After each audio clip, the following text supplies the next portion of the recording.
Hey, yo, Detroit, man, was good. Welcome to DDS, the voice of Detroit. If you're not a subscriber, I hope you will be by the end of this video. Today's story is on Detroit best friends, Detroit's own Nate Boone Craft, the evolution of a hitman. Nate Craft, creeping down the street, slid the van door open and let loose 100 shots out the Mac 11. As the gun jammed and Boone pressed his luck, the white Jeep got away. He'd been planning this hit for 2 weeks, tracking his target, making notes of his movements, and studying his routine.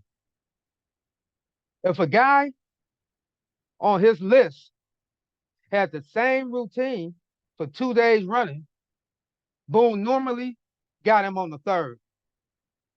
Mishaps notwithstanding, Boone was known for getting his man, a straight killer who prided himself on not getting caught. Cocaine was flooding in the inner cities of Detroit. Rival dealers were painting the urban terrain red with military style assault rifles. Everyone in the streets was claiming to be the baddest of the bad. And boom, best friends, murder gang for hire, number one gang slinger, solidified his legacy in the chronicles of gangster lore by targeting individuals who've been marked for death as a professional assassin. To Boone, it was always business, never personal. He's attempted and admitted to being a part of 30 murders and was so proficient that he became the go-to assassin for not only drug lords, but also cops taking contracts from anyone who could afford his asking price and pay the fee. In the 80s, I was a hitman that worked for many different drug lords and kingpins, Mexican cartels, so on and so on. Some that weren't even in the country. Boone says he was hired to do hits with a payment upward of 50,000 a pop. I was looking to gain anything that was 50,000 and up. Come on with it. What you want? I'll get it done. The guy's head, I'll bring it to you. You want his arm? You want his private parts?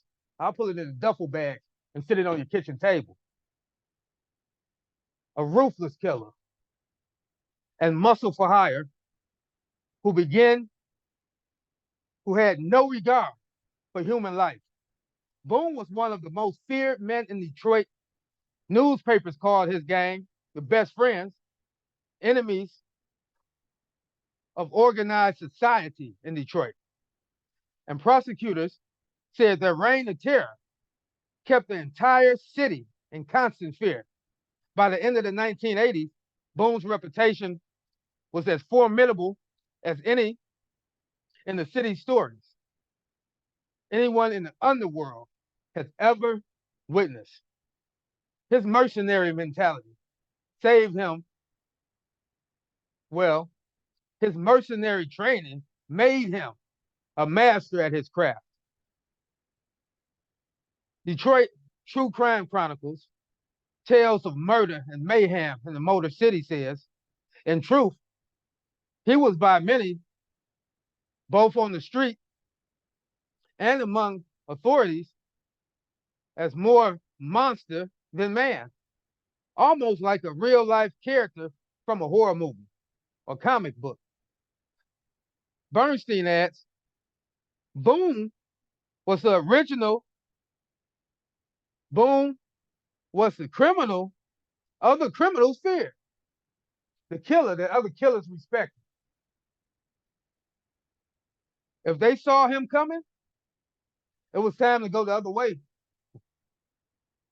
But Boone did a Sammy the Bull, destroying his criminal street cred by testifying against other members of the Best Friends gang in exchange for immunity for the murders he committed. He ended up doing only 17 years in prison for his killing spree of 30 drug-related homicides, with federal prosecutors hell-bent on prosecuting Best Friends, an organization they claim was responsible for more than 80 murders and thousands of kilos of cocaine hitting the streets. They were willing to give Boone a sweetheart deal. And who wouldn't be willing to give Boone a sweetheart deal on the cocoa? Because you're gonna give him a deal, or he's just gonna come kill you and take your coat. So it would behoove you to give him a great deal. Boone got the deal he got because he could give the government something they wanted very badly, Bernstein says. The gang had brought 1920 style carnage and outright mayhem again to the streets of Detroit, the likes of which it hadn't seen since Prohibition. So the feds decided they could live with themselves if they made a deal with the devil himself to eliminate another 25 kingpins and murderers. To Boone, it wasn't really snitching because other members of the gang had already tried to kill him. I don't know if they give you a pass, Boone, but we'll let you tell your story. Ratting them out was simply payback, allowing him to get his revenge on former comrades who turned on him, and illustrating the dog-eat-dog world of crime, where rules change. Huh. According to the variable in which it's played. Getting back at someone was the only sure thing. Boone was eventually released from the Wilsec unit, a special prison within a prison, housing federal informants. He now resides back on the east side of Detroit. Under his real name, feds refused to put him in the witness protection program. Fearing for his life at first, Boone's now settled into a comfortable existence. He faced threats when he first moved back to Detroit, but he let people know that he wasn't going anywhere, even doing interviews and appearing in documentaries. But he does lament that there aren't any winners in his former vocation, only losers. There's no such thing as retirement in the drug game. It's prison, death, or crippled, Boone says. While his legacy and horrific crimes continue to impact his victims, families, and friends,